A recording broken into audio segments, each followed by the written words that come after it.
The gentleman reserves. The gentleman from Massachusetts is recognized. Yeah, Madam Speaker, I don't even know how to respond to all of that. I would just say to my friends that the American people had what they had to offer.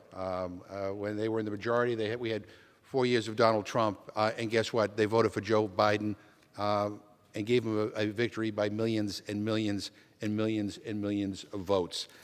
So I don't think they want what they were selling. And I just also say to my friends who are trying to lecture us on tax policy, my Republican friends can't be serious here.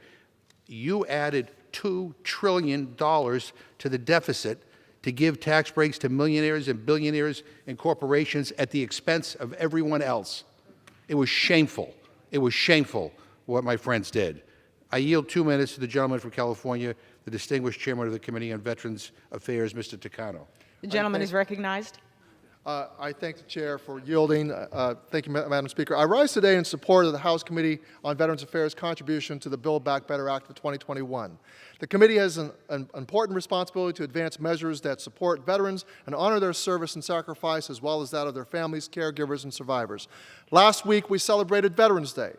The Build Back Better Act is the perfect way to continue to show our gratitude with concrete, meaningful investment for all veterans.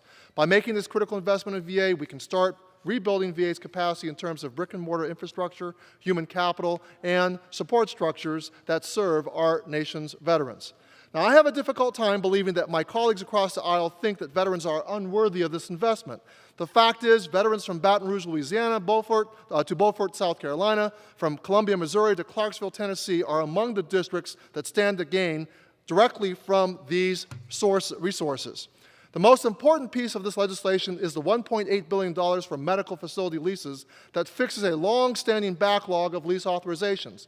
Take a look at the VA's budget book, at the leases that are in that list. You will see it largely benefits Republican districts. Do my Republican colleagues not want VA facilities and clinics in their districts? I don't believe that for one moment. And I know that they'll attend the ribbon-cutting ceremonies, though, when this bill is passed into law, and issue press releases when these facilities are open.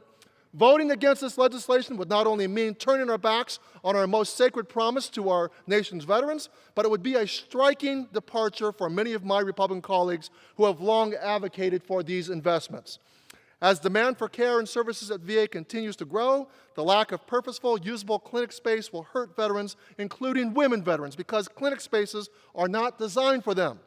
A lack of access to health care providers will hurt veterans because we simply do not have enough providers in this country. Making investments in the next generation of healthcare, providers is just common sense.